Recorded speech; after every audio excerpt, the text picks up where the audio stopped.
The next step is to create a list of new checkpoint instances using the checkpoint class. Start by creating a new const variable. We write the const and then the name of the variable would be checkpoints and assign it to the checkpoint rather position positions that map. So what does map method do? Again, it is used for arrays to access an array and then modify the elements in that array and generates an array with those modified elements without touching or modifying the original array. So for the map callback function, callback function, a parentheses and arrow pointing to the right in a curly braces, pass in checkpoint for the parameter. Okay, and implicitly return the creation of new checkpoint instance. So we get rid of those curly braces because it was or we were being instructed to implicitly return, which would mean automatically return the instantiated new checkpoint instance. So the checkpoint is a class, so we have to create an object from this class. So we are able to do that with the use of the keyword new.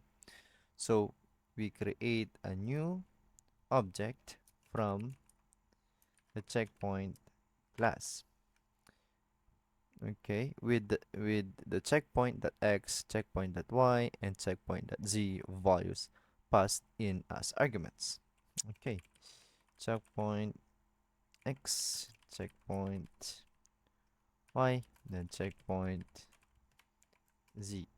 Okay, so what we did here is that we made a variable and assign it to the checkpoints positions, and we know that the checkpoints positions is an array with, what is this,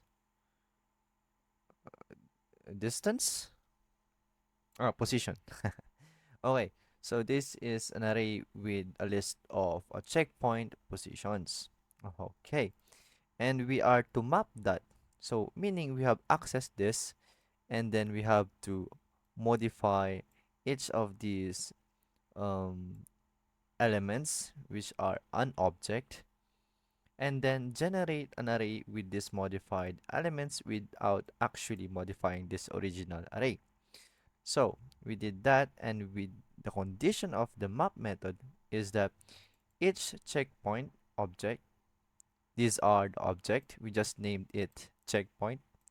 So each of these is that we have created an object from the checkpoint class from this one with these values. So at least what what I perceive. So that would be it. Nice.